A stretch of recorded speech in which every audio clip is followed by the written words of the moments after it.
जुल्म अपनी इंतहा को छू चुका था। मक्का की रेत अब सिर्फ धूप से नहीं जल रही थी, बल्कि जुल्म की सख्ती से भी। हर रोज किसी न किसी घर से एक नई कहानी निकलती। किसी को काम से निकाला जाता, किसी को बाजार में रुस्वा किया जाता, किसी को रेत पर घसीटा जाता। लेकिन एक बात कुरैश समझ नहीं पा रहे थे कि जितना वो दबाते, दावत उतनी ही गहरी होती जा रही थी। इसी दौर में एक फैसला हुआ। रसूल अल्लाह सल्लल्लाहु अलैहि वसल्लम ने अपने सहाबा को इजाजत दी कि वो मक्का छोड़कर हबशा यानी एबिसीनिया की तरफ हिजरत करें, जहां एक इंसाफ पसंद बादशाह हुकूमत करता था। आप सल्लल्लाहु अलैहि वसल्लम ने फरमाया कि वहां एक ऐसा बादशाह है जिसके पास किसी पर जुल्म नहीं होता। ये इस्लाम की तारीख की पहली हिजरत थी। न लश्कर, न तलवार, न सियासी कुव्वत, सिर्फ ईमान। तकरीबन 11 मर्द और 4 औरतें चुपके से मक्का से निकले। उनमें उस्मान इब्न अफ़्फ़ान रदियल्लाहु अन्हु और उनकी ज़ौजा रुक़ैया बिन्ते रसूलुल्लाह सल्लल्लाहु अलैहि वसल्लम भी शामिल थे। रात की तारीकी में रवानगी हुई। समंदर के किनारे तक पहुंचे और वहां से किश्ती के जरिए हबशा की तरफ रवाना हो गए। कुरैश को जब खबर मिली, वो गुस्से से भर गए। उन्हें लगा था कि जुल्म से ये आवाज दब जाएगी, लेकिन अब तो ये सरहद के पार जा रही थी। मक्का ने पहली बार महसूस किया कि ये दावत सिर्फ शहर तक महदूद नहीं रहेगी। हबशा में उनका इस्तकबाल नजाशी ने किया, एक ऐसा बादशाह जिसके बारे में मशहूर था कि वो इंसाफ करता है। लेकिन कुरैश ने हार नहीं मानी।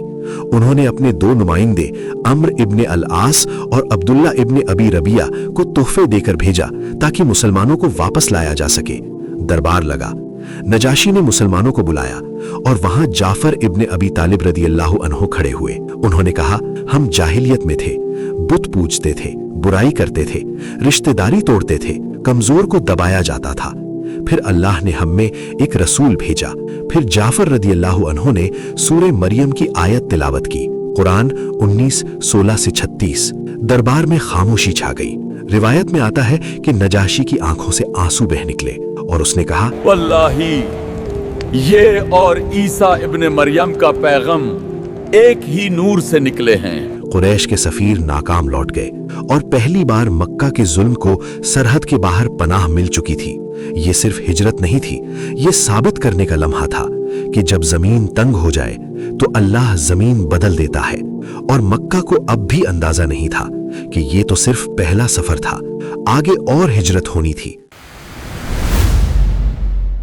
हबशा की हिजरत ने कुरैश को बेचैन कर दिया था। उन्हें लगा था कि जुल्म से दावत खत्म हो जाएगी, लेकिन अब ये आवाज सरहद पार पहुंच चुकी थी। मक्का के सरदारों ने एक और प्लान बनाया। इस बार निशाना सिर्फ कमजोर मुसलमान नहीं, इस बार निशाना होगा बनु हाशिम। इस बार निशाना सिर्फ कमजोर मुसलमान नहीं थे, इस बार निशाना था बनु हाशिम। बनु हाशिम चाहे ईमान लाएं या ना लाएं, लेकिन जब तक वो मोहम्मद सल्लल्लाहु अलैहि वसल्लम के साथ खड़े थे, कुरैश ने फैसला किया कि उन्हें तन्हा कर दिया जाए। एक लिखित मुआहिदा तैयार किया गया है। इसमें लिखा गया है, न उनसे निकाह होगा, न उनसे खारिदो फरोख्त होगी, न उनसे मुलाकात होगी और न उन्हें मदद दी जाएगी। ये डॉक्यूमेंट काबा के अंदर लटका दिया गया और फिर शुरू हुआ तकरीबन 3 साल का मुहासरा। बनु हाशिम और मुसलमान शैब अबी तालिब के वादी में महसूर हो गए। रात को बच्चों की भूख की आवाज मक्का तक सुनाई देती थी। सब्र करो मेरे बेटे, अल्लाह हमारे साथ है। क्या तुमने सुना? हाँ। खाना इतना कम हो गया कि पत्ते तक खाने पड़े।